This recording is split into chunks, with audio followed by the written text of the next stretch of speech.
சொல்லுமா, என்ன பிரச்சனை? சார், என் குடும்பத்துல உள்ளவங்க பல பேரால ரொம்ப கடனாளி ஆயிட்டாங்க சார். அதனால அவங்க மேல கேஸ் போடணும். போடலாமா, ஒன்றும் ப்ராப்ளம் இல்லை. இன்னைக்கு சனிக்கிழமை, நாளைக்கு ஞாயிற்றுக்கிழமை 2 நாள் கோர்ட் லீவு. திங்கக்கிழமை அப்ளை பண்ணலாம். என்னன்னு கொஞ்சம் விலாவரியாக டீட்டெயிலாக சொல்லுமா. பல பேர் எங்க வீட்டுக்கு வந்து பஜ்ஜி சொச்சுலாம் சாப்பிட்டு போனதுனால எங்க குடும்பம் கடனாளி ஆயிட்டு, அதனால கேஸ் போட வந்திருக்கேன்.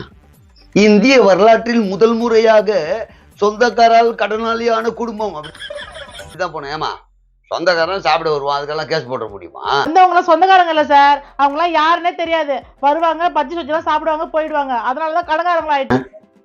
வீட்டு வெளியே ஏதாவது இலவச உணவு வழங்கப்படும் அது மாதிரி இதெல்லாம் போர்டு போட்டு வச்சிருந்தீங்களா?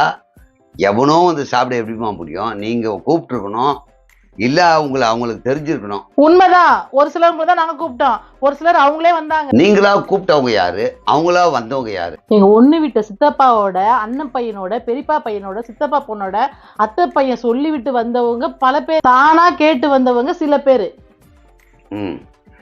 சரி, தானா வந்ததா இருக்கும், தருதலையா வந்ததா இருக்கும், எப்படியோ கருமம் வந்தாங்கல்ல, எந்த முறையிலே வந்தாங்க, அது விடுமா. அவங்களுக்கே நீங்க வந்து பஜ்ஜி சொஜ்ஜி நிலமா வாங்கி போட்டீங்க. ஏன் வாங்கி போட்டீங்க, ஏன் வந்தானுங்க, ஏன் வர சொன்ன, ஏன் எனக்கு குழப்பமா இருக்க.